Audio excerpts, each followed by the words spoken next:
जय श्री कृष्ण। जय श्री राधे श्याम।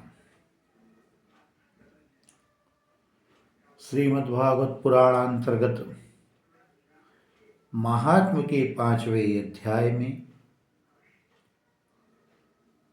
श्री गोकर्ण जी के द्वारा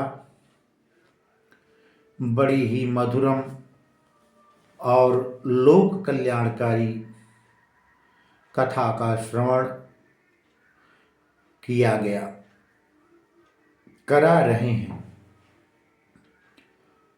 और धुंधकारी जो दिव्य रूप में कथा श्रवण करने के बाद समस्त विकारों से रहित होकर के उपस्थित होकर के उस विद्वानों के बीच सुंदर वाणी में भागवत कथा का एवं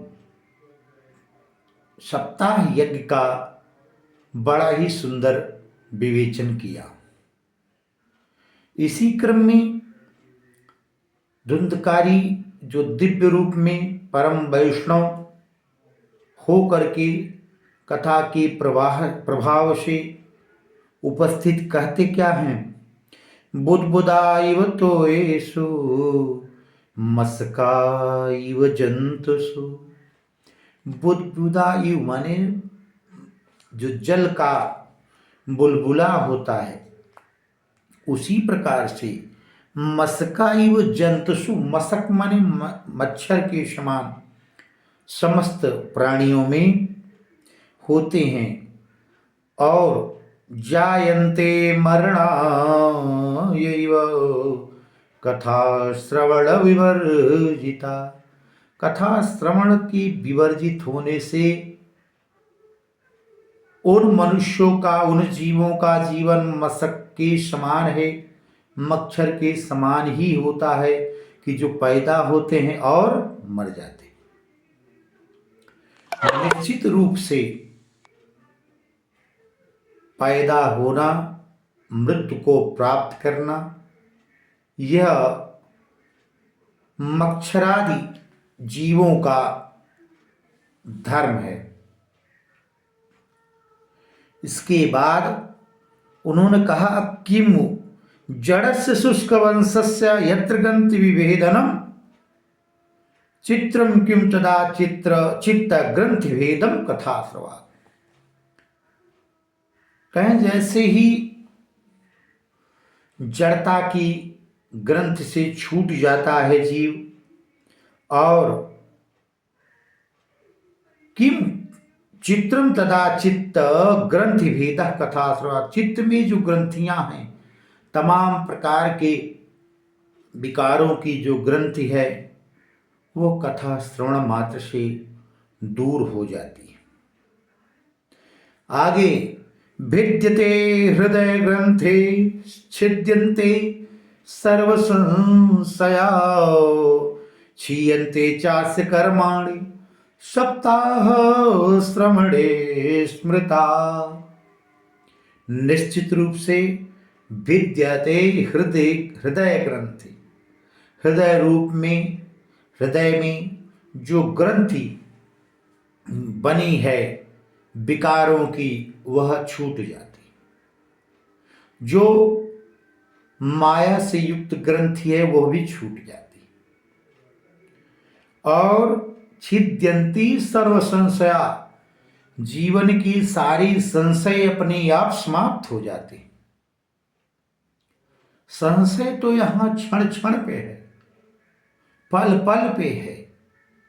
वे सारे संशय नष्ट हो जाते हैं। और क्षीयन्ते चास्य कर्माणि, इसके साथ साथ ये जो अनेकानेक जन्मों के कर्म हैं, वो भी क्षीयन्ते, नष्ट हो जाते हैं।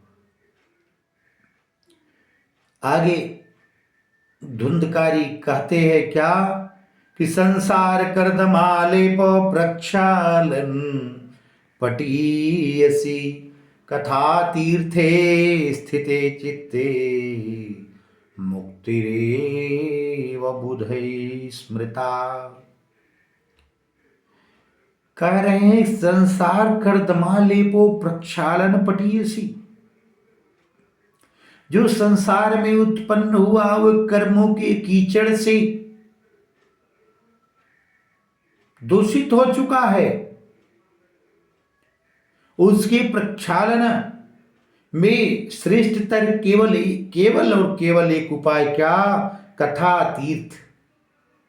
उस कथा तीर्थ में जाने के बाद ये संसार कर्दम, संसार रूपी कीचड़ अपने आप धुल जाता है। चित्ते, और चित्त में मुक्ति रेवा बुधई स्मृता।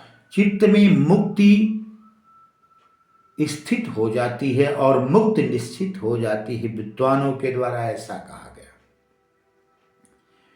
एवं ब्रुवति वै तस्मिन् विमानमागमस्तता तदा वैकुण्ठवासिभिर्युक्तं प्रदीप्तिं प्रस्फुरदीप्तिमण्डलम्। ऐसा धुंधकारी कह ही रहा था कि एवं ब्रुवति वै तस्मिन् विमान आगमम तदा, तदा विमान आगमनम। विमान वहां आ गया। कैसा विमान भाई? किस लिए विमान आया? ऐसा विमान था, कहां से आया था? वैकुंठ वासभिर युक्तम, वैकुंठ के वासियों के साथ प्रस्फुरत दीप्ति मंडलम, और ऐसे दे दीप्यमान लोग उसमें विराजमान थे, क्योंकि वैकुंठाधिपति भगवान की प्रेरणा से उस धुंधकारी के लिए प्रेषित किया गया था विमान। अपने मन से नहीं लेके आया था कोई। धुंधकारी के उस त्याग को देख करके, जीवन काल में जो त्याग नहीं हुआ, लेकिन मरने के बाद, प्रेत होने के बाद उसके मन में ये तो भाव आया कि मेरा उद्धार कैसे हो और इसको जल्दी से जल्दी करो। ऐसा उसने गोकर्ण जी से कहा और गोकर्ण जी ने वो सारा उपक्रम करके उसका कल्याण कर दिया। आ गया है विमान, और देखें आगे क्या होता है। इस विमान में धुंधकारी को कैसे या किसको किसको विमान में स्थान मिलता है, इस कथा को हम आगे अगले वीडियो में पुनः लेकर उपस्थित होंगे। तब तक के लिए जय श्री कृष्ण, जय श्री राधे श्याम।